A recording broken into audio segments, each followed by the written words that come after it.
I have cancer, and my mother-in-law threw away my chemotherapy drugs and promoted herbal remedies, but my health deteriorated because of it.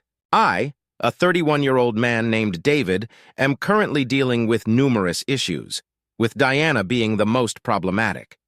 This is compounded by the fact that I am battling cancer for the second time in my life. My first diagnosis came when I was 15.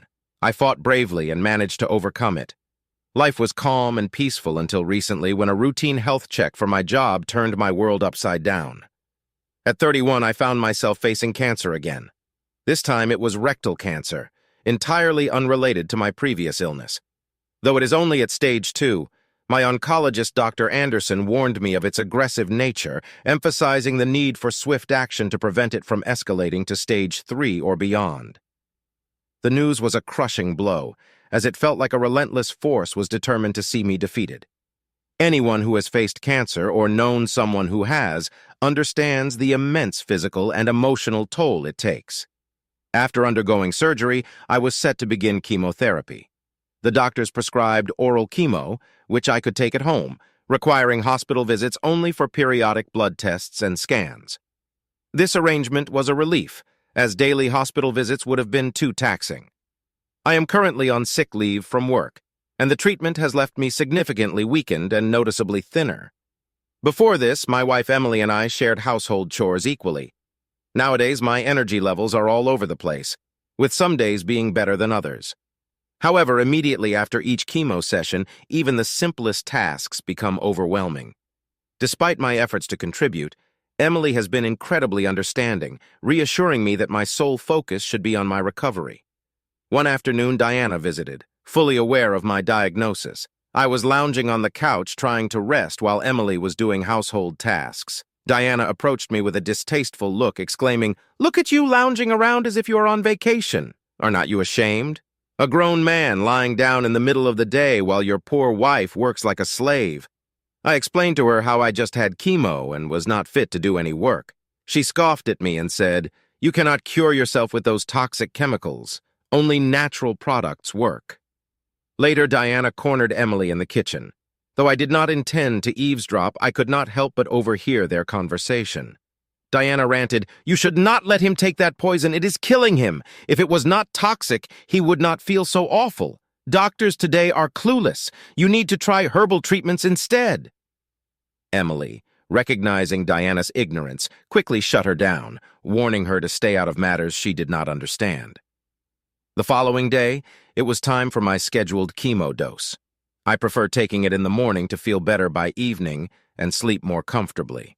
However, when I opened the bathroom cabinet, my chemo bottles were missing. Surprised, I asked Emily if she had moved them, but she had not. We searched everywhere, but it was clear they had not just fallen out. We had no children or pets, so there was no reason to hide them. Then Emily recalled that Diana had used the bathroom before leaving the previous day. Given her rant about chemo's toxicity, it dawned on us that Diana might have taken the bottles. Emily was enraged. She stormed out, heading straight to Diana's house. When she returned about half an hour later, she was still fuming. Diana had indeed taken my chemo and admitted to throwing it out, believing she was doing me a favor. Diana argued, "Can you not see he is dying? It is not the cancer, it is those pills. I saved him. You should be thanking me." Due to Diana's interference, I missed a crucial dose of chemo, which is extremely detrimental. I had to see my oncologist immediately. When I explained the situation, he was incredulous. He asked what happened to the chemo he gave me, and I had to tell him the reality of the situation. He looked at me as if I had told him the most absurd story. Nonetheless, he prescribed new bottles and a revised schedule for my treatment. Now we store my medication in a locked cabinet. My wife has vowed that Diana will never set foot in our home again. As I continue my treatment, I am determined to stay focused.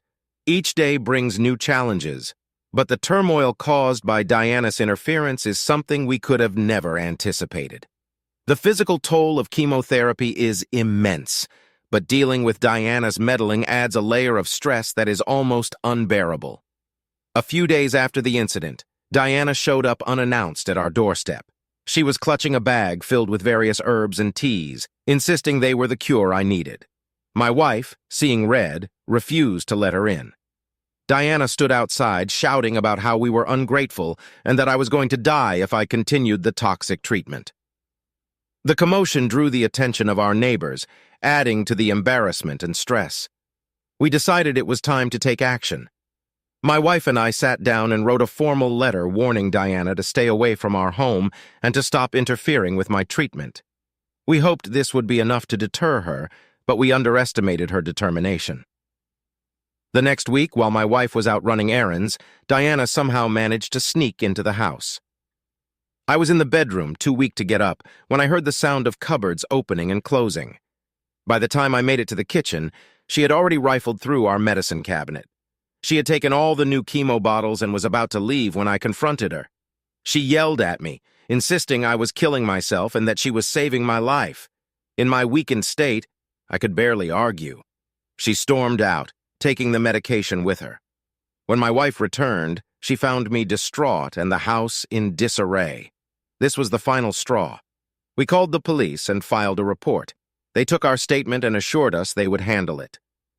Diana's actions had crossed the line into criminal behavior, and we were determined to protect my health and our sanity. The police visited Diana's house, and she denied everything, claiming she was only trying to help. However, with our detailed account and previous warnings, they issued her a formal restraining order. Diana was furious, and the situation escalated further. She began a campaign against us within the family, painting herself as a concerned mother, only looking out for her son-in-law's best interests, while we were portrayed as ungrateful and stubborn. The stress from these family conflicts started to impact my health more severely. My oncologist noticed the change and advised that I minimize any stressors in my life. My wife decided to cut all communication with her mother, a heartbreaking but necessary decision to ensure my health and safety. This decision was not easy and took a toll on her emotionally. She loved her mother despite everything and hoped that someday there could be reconciliation, but not at the cost of my well-being. Diana was relentless. She began contacting my workplace, spreading lies about my health and claiming that I was a danger to myself and others. She insisted that my mental state was compromised due to the chemotherapy and that I needed to be fired for my own good. This interference jeopardized my sick leave benefits, causing additional stress and financial strain on us. We sought legal advice and were told to gather all evidence of her harassment and to pursue legal action against her. This legal battle for defamation and harassment was draining both emotionally and financially. Each day brought new challenges, and while the legal process moved forward, Diana's antics did not cease. She started sending letters and packages filled with alternative medicines and pamphlets on natural healing to our home. We had to screen our mail and change our phone numbers to prevent her from reaching us. Despite the restraining order, she found ways to bypass legal restrictions, further demonstrating her obsession with controlling my treatment. The emotional toll was immense. We decided to temporarily move to a different location, staying with a trusted friend while we sorted things out. This move, though disruptive, provided a much-needed respite from Diana's relentless harassment. In the safety of our friend's home, we could focus on my treatment without the constant fear of Diana's interference. While staying with our friend, we had time to reflect on our situation. We realized that our primary focus had to be my health and well-being, and that meant taking drastic measures to cut Diana out of our lives completely. My wife decided to send a final clear message to her mother that any further interference would result in severe legal consequences. As we settled into our new temporary home, my health slowly began to improve. The stability and absence of constant stress made a noticeable difference. I could focus on my treatment, follow the doctor's orders meticulously, and even start to regain some strength. But the drama was far from over. Diana, determined as ever, somehow found out where we were staying. She began showing up at our friend's house, demanding to see us. Our friend, a no-nonsense type of person, threatened to call the police if she didn't leave. Diana's desperation was evident. She was losing control, and it was driving her to more erratic behavior. One day, as we were returning from a hospital visit, we found Diana waiting outside our friend's house. She was screaming obscenities, demanding that we listen to her. It was the final straw. Our friend called the police, and this time they took her away for violating the restraining order. We pressed charges, hoping this would be enough to finally end her harassment. The court proceedings were long and grueling. Diana played the victim, insisting she was only trying to help, but the evidence against her was overwhelming. The court ruled in our favor, extending the restraining order and mandating that she undergo psychological evaluation and counseling. It was a small victory in a long, tiring battle. With Diana legally bound to stay away, we finally began to rebuild our lives. We were finally at peace, and my health continued to improve. My wife and I grew closer, our bond strengthened by the trials we had faced together. We resumed our routines, cautiously optimistic about the future. Despite the chaos Diana had caused, we found moments of joy and hope. My health gradually improved, and we started to plan for a future free from her interference. We reconnected with supportive family members and friends who had distanced themselves due to the drama. Their understanding and support provided a much-needed sense of normalcy. Just as we thought things were settling down, a new twist emerged. Diana managed to recruit some extended family members to her cause. They started calling and visiting us, trying to convince us to reconcile with her. Their arguments were filled with guilt-tripping and emotional manipulation, claiming that Diana's actions were out of love and concern. One cousin in particular was relentless. He showed up at our doorstep, insisting that we were tearing the family apart and that we needed to forgive Diana. His aggressive stance was unsettling and added another layer of stress to our already strained lives. Overwhelming, and his presence brought back all the stress we had been trying to escape. My wife, fed up with the constant barrage, finally told him off, explaining the extent of Diana's interference and the harm it had caused. But the family pressure did not stop there. Diana's siblings began to take her side, accusing us of being ungrateful and disrespectful. They started spreading rumors within the family, painting us as villains who had turned our backs on Diana in her time of need. The family gatherings we once looked forward to became sources of tension and conflict. We decided to take a more drastic step and move to a different city, seeking a fresh start away from the toxic family dynamics. The move was challenging, but it brought a sense of relief and a chance to rebuild our lives in peace. My health continued to improve in the new environment, free from the constant stress and interference. In our new city, we found a supportive community and began to establish new friendships. My wife found a job she loved, and I continued my treatment with a new medical team. The sense of normalcy and stability was a blessing, and we cherished the quiet moments together. However, the shadow of Diana's actions still lingered. We remained cautious, always on the lookout for any signs of her interference.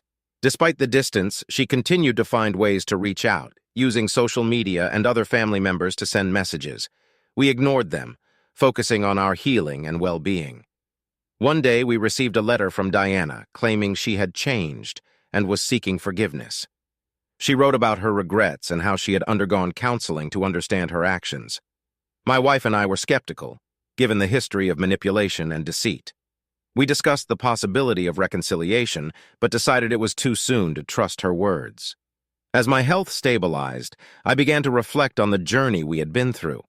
The battles with cancer and Diana's interference had tested us in ways we never imagined, but it also brought us closer, revealing the strength of our bond and our resilience. We learned to prioritize our well-being and to protect our peace, no matter the cost. The journey was far from over, but with each passing day, we moved further away from the chaos Diana had inflicted on our lives. My wife and I vowed to protect our peace and well-being, no matter the cost. We had faced incredible adversity and emerged stronger, ready to face whatever challenges lay ahead together. In the end, this experience reinforced our belief in the power of love and support. We continued to build a life filled with hope and joy, despite the shadows of the past. Our journey taught us the importance of setting boundaries and standing up for ourselves, even in the face of relentless opposition. Update 1. Several months passed, and my health continued to show improvement. The regular chemo sessions, though grueling, were starting to show positive results. The tumors were shrinking, and my energy levels were gradually returning. It felt like we were finally seeing the light at the end of a very long tunnel. Then one day, we received a call from the police. Diana had been arrested for trespassing and harassment. She had been caught sneaking into the hospital where I was receiving treatment, trying to access my medical records. The hospital staff, aware of our situation, had called the authorities. This was the final straw. We decided to press charges, hoping that this would finally put an end to her relentless interference. The court case was intense. Diana once again played the victim, insisting she was only trying to help. But this time, the evidence was overwhelming. The hospital staff testified about her attempts to access my records, and the police presented a history of her harassment. The judge was not sympathetic. Diana was found guilty of harassment and trespassing and was sentenced to community service and mandatory counseling. The restraining order was extended indefinitely. This legal victory was a significant relief. For the first time in months, we felt a sense of security. We could focus on my recovery without the constant fear of Diana's interference. My wife and I took this opportunity to strengthen our relationship, focusing on the positive aspects of our lives and planning for the future. However, the aftermath of the court case brought new challenges. Diana's actions had caused a rift in the family. Some family members who had previously supported us began to distance themselves, unable to reconcile the image of the loving mother with the reality of her actions. Others continued to support Diana, blaming us for the family's division. This new dynamic was difficult to navigate, but we remained steadfast in our decision to protect our peace. As my health continued to improve, we decided to take a long-awaited vacation. We traveled to a peaceful seaside town, far away from the memories of our recent struggles.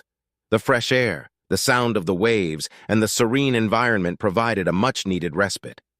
We spent our days exploring the town, enjoying the local cuisine, and simply relaxing. It was a time of healing and rejuvenation, a reminder that life could be beautiful despite the challenges. Upon our return, we found that the distance had helped to mend some family relationships.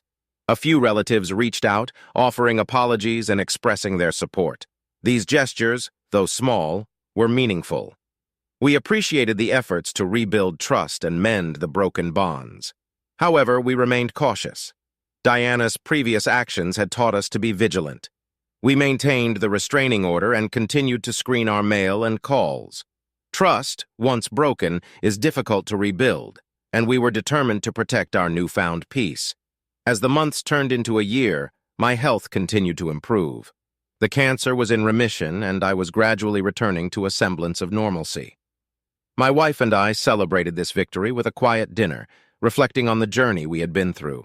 The trials and tribulations had tested us in ways we never imagined, but they had also brought us closer, strengthening our bond and our resolve. Update 2.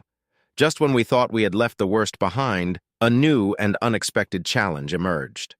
One evening, we received an urgent call from my wife's aunt, who informed us that Diana had suffered a serious health issue and was in the hospital. Despite everything she had done, my wife felt a bit of concern and guilt. Torn between her duty as a daughter and her need to protect our peace, she decided to visit her mother in the hospital. The visit was tense and emotional. Diana, frail and vulnerable, seemed to have softened. She apologized tearfully for her actions, claiming that her fear and misunderstanding had driven her to such extremes. My wife, always compassionate, felt conflicted.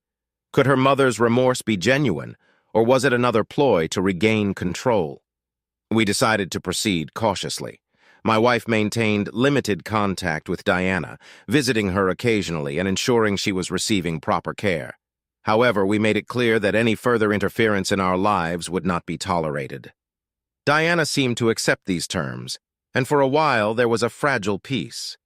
But as Diana's health improved, so did her old habits. She began to subtly criticize things about me again, albeit in a more subdued manner. My wife and I had to constantly remind her of the boundaries we had set. The stress began to take its toll once more. We realized that the cycle of manipulation was starting again. To find a permanent solution, we sought the help of a family therapist. The therapist worked with us to establish firmer boundaries and provided strategies for dealing with Diana's behavior. It was a challenging process, but it gave us the tools we needed to manage the situation more effectively. Despite these efforts, Diana's behavior continued to fluctuate. Some days she was contrite and cooperative. Other days she reverted to her old manipulative tactics. The unpredictability was exhausting, and we had to make a difficult decision. For the sake of my health and our well-being, we chose to cut off contact with Diana completely. The decision was not easy, and it came with a heavy emotional burden. My wife mourned the loss of her relationship with her mother, but she knew it was necessary to protect our peace.